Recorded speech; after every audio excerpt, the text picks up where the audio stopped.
Aujourd'hui, dans cette vidéo, on va s'intéresser à la blessure d'injustice. Alors, la blessure d'injustice, elle est communément appelée syndrome de Calimero. La blessure d'injustice correspond à un sentiment persistant de persécution et d'inégalité dans la vie de tous les jours. C'est une véritable blessure de l'âme.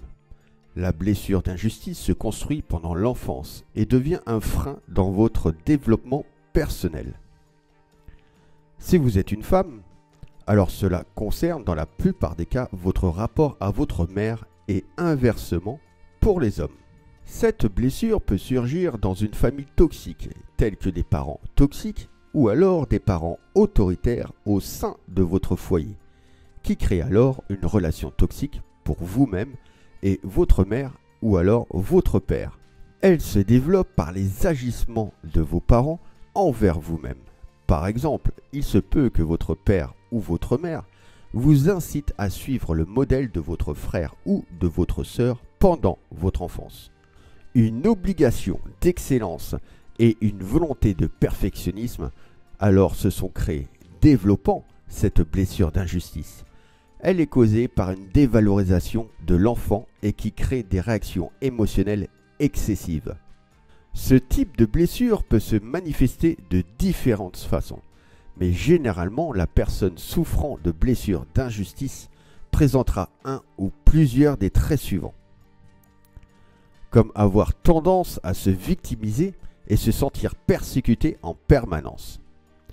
Une colère persistante envers les personnes qu'elle estime responsables. Tendance à ressasser les incidents et souvenirs douloureux. Une attitude froide et distante ne laissant pas transparaître ses émotions. Une faible estime de soi associée à un important sentiment d'impuissance. Une méfiance envers les autres entraînant des difficultés à faire confiance. Une forte exigence envers soi-même et envers les autres. Une tendance à s'enfermer et à tout interpréter négativement. Insatisfaction et frustration permanente et besoin de se plaindre. Et enfin, une tendance au repli sur soi et à l'évitement par crainte de subir une nouvelle fois l'injustice. Réparer une blessure peut vous sembler très complexe et vous pouvez aussi ressentir des difficultés à parvenir car vous ne saurez pas par où commencer. Lorsque l'on souffre d'une blessure, il est fréquent d'adopter de nouveaux comportements pour se protéger et mettre à distance cette douleur. Toutefois, avoir recours à des comportements évitants ne favorise pas à la réparation et à la guérison d'une douleur. Voici les 7 comportements à éviter. Déjà, créer un masque rigide. En 2, repousser sa blessure. En 3, être rancunier envers les autres et envers soi-même. En 4, éloigner sa sensibilité. En 5, être en quête de justice et de perfection. En 6, être injuste ou dur avec soi-même, ce qui arrive très souvent. Et en 7, refouler ses sentiments. Comment se manifeste la blessure d'injustice? Vous pensez de ne pas être à la hauteur, de ne pas être apprécié à votre juste valeur. Elle peut se manifester dans les deux sens. Vous pouvez penser de ne pas recevoir, ou à l'inverse, que vous recevez de trop.